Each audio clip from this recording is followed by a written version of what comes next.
Welcome to my cocina. Today we are cooking refried beans.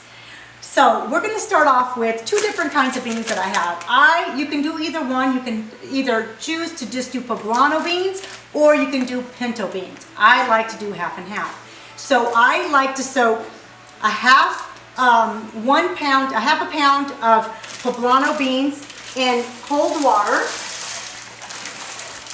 And this is a half a pound of poblano beans, and then pinto beans, the other half, in cold water overnight. Once you've soaked them overnight, just put them in a pot with two tablespoons of salt. Let them simmer for about an hour and a half, 2 hours, because you've already soaked them, so it's not going to take you that long to cook them. But it's going to still be about close to an hour to an hour and a half for them to be done. So you just got to make sure that the beans are tender. You have another option. You could also put them, instead of soaking them, you could put them in a crock pot. Put them in the crock pot overnight with the salt and let them cook at a low heat through the night, and you should have your beans perfectly done by the next day. So once you've done your beans and they're soft, this is what you should have. So I've added to my pot half a cup of olive oil. I think I use canola, but you could use olive oil or you could use lard. If I were to choose any of them, I'd use the lard because that gives it a lot more flavor.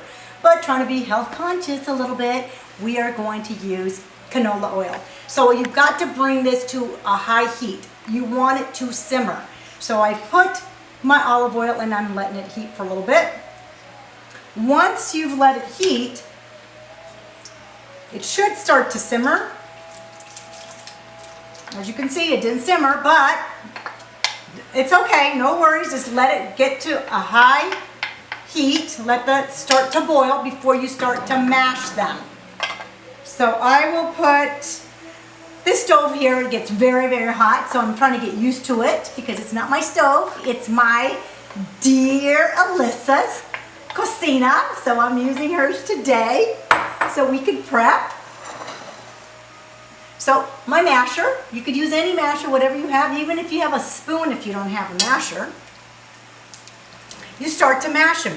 Let it just keep on mashing them until you get them to a creamy consistency. Okay, it's still, mind you, typically it would be simmering, but it's okay, no worries. It's still gonna work. Now, like I said, you would use half a pound of either beans, or it could be either one, or it could be the same. I usually like to cook extra. The reason why I like to cook extra, because I freeze them. I usually put them in baggies and I freeze them, so whenever, I'm a last minute thing, I want to make some refried beans with either chorizo to make it, with a dip. I just take them out of the freezer and then I just smash them and they're ready to go. So I all the time like to prepare because I don't like to do things at the last minute. I like to have things on hand in my freezer. That helps me with time, especially if you're working or, busy and you come home and you don't have anything to eat. You can always just find these beans, like my mother said, you're never going to go hungry. So we always had beans on hand. Just like, somebody's staple is rice, some people's staple is pasta, ours was beans. We couldn't be without it. So as you can see, I've already almost finished smashing them. It is starting to come to a boil, as you can see on the sides.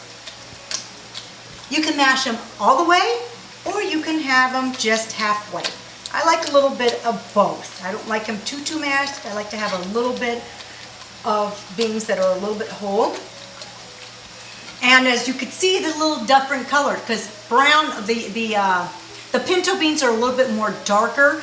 The poblano beans are lighter, so you see more of a little off-colored. If you just use the pinto beans, it's going to be a little bit more brown. So as you can see, now it's starting to simmer. This is where the refried comes in.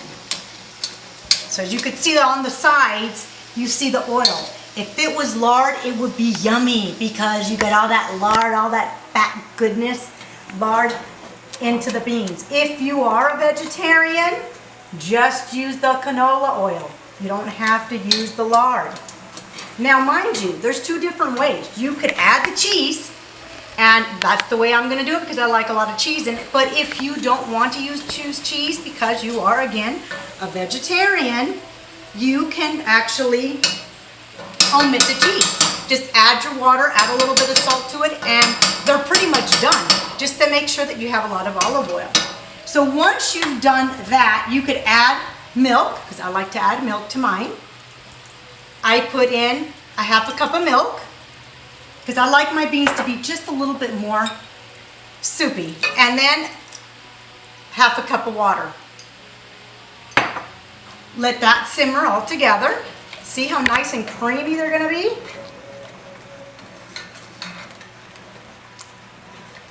And I know they look a little different because they're more white than your normal beans, but I'm telling you, they are delicious. So you can have all different kinds of cheeses. Now, us Hispanics, where we live from my hometown, we use ranchero cheese, which is a really sharp cheese, kind of like a, let's see, oh God, Romano cheese, that's really sharp. If I omit that, what do? I usually put some maybe Parmesan cheese to go compensate for that flavor, because I like that sharp cheese taste in my beans. I'm telling you, normally don't see it, but everyone that tastes our beans love our beans because they are not the normal beans that you get out in your restaurants because of that sharp cheese. So once it starts to boil, I like to let it boil just for a little bit. Let me just let me taste it to make sure it doesn't need any salt, because I added salt to my beans when I cooked them. Don't eat it. You want to make sure, because I tend to do things salty because I don't taste my food too much. Okay, so now that I let it start to boil, just let it simmer. Let it simmer. Once it simmers for about maybe a good 2-3 minutes. Now, mind you, I added milk. You can add less than a half, maybe 1/4 cup of milk, maybe 1/4 cup of water. But as it starts to boil, it's going to be a little thicker. So and when they get cold, it's going to get more thick. So once it's boiled, you do it because cheese tends to burn very quick. Beans burn very, very quick. So you can't leave and then just let it boil. No, you've got to constantly stir them. Once they are boiling, you're going to add your cheeses. The one cheese that I have today is I have I can't even think. Oh God. My gosh, I can't think what it is. Anyway, it's Oaxaca cheese. So I have the Oaxaca cheese. And you can see it's boiling. Can't even think of what cheese that I had here.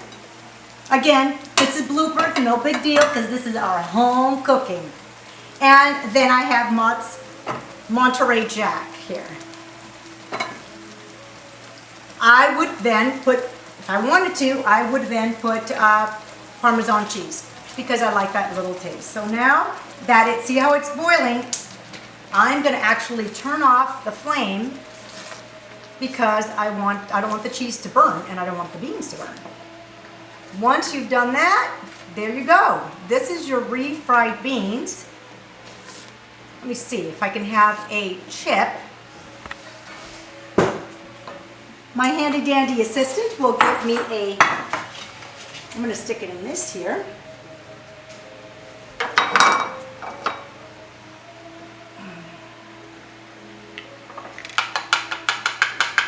Okay.